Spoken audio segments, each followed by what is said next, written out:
श्री स्वामी समर्थ महाराजांचा भक्त परिवार खूप मोठा आहे. अगदी ठिकठिकाणी स्वामींचे मठ स्थापन करण्यात आले आहेत. अनेक जण स्वामी समर्थांचे सकारात्मक अनुभव आल्याचे आवर्जून सांगत असतात. भिवू नकोस, मी तुझ्या पाठीशी आहे. आणि अशक्य ही शक्य करतील स्वामी, ही दोन वचने स्वामी भक्तांसाठी एखाद्या दिव्य मंत्राशिवाय कमी नाहीत.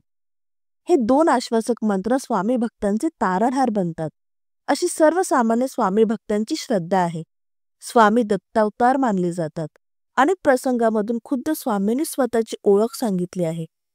अशाच एका प्रसंगामध्ये स्वामी आपल्या पूर्वजन्माविषयी सांगताना दिसतात. नेमके काय घडते पाहूया. एके दिवस सर्वजण स्वामी समोर बसले असताना अचानक स्वामींना लहर येते आणि स्वामी विचारतात की आम्ही कोण आहोत.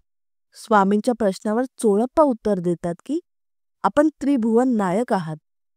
या उत्तरावर स्वामी संतुष्ट होत नाहीत आणि चोळप्पांना उद्देशून म्हणतात की बाळप्पा असता तर त्यांनी अचूक उत्तर दिले असते. इकडे गाणगापूर मंदिराचा पुजारी स्वामींची परीक्षा पाहायला आला होता. स्वामी स्वतःला दत्त अवतार असल्याचे हवा पसरून लोकांना भ्रमित करतात असे त्याचे मत होते. अक्कलकोटला पोचल्यावर तत्क्षणी तो पुजारी वटवृक्षाखाली बसलेल्या स्वामींकडे येतो. त्याला पाहिल्याबरोबर स्वामी म्हणतात की काय रे, गाणगापूर मंदिराचा पुजारी ना? आम्ही कोण याची परीक्षा घ्यायला आलात ना?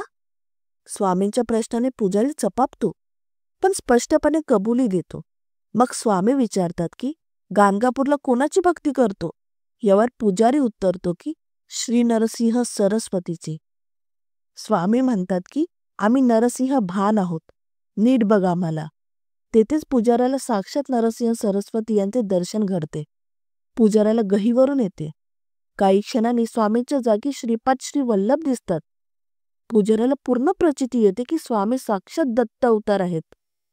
तो स्वामीच्यांनी नतमस्तक ठेवून क्षमा मागतो आणि म्हणतो की अक्कलकोट हेच गाणगापूर आणि गाणगापूर हेच अक्कलकोट.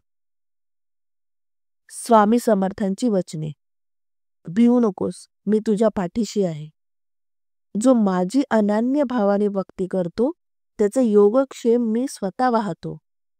आळशी माणसाचे तोंड पाहू नये. शेत पिकवून खा आणि मिळेल त्यात संतुष्ट राहा. जा, तुझे अपराध माफ केलेत. यापुढे सावधगिरीने वाग. भिवू नकोस, पुढे जा.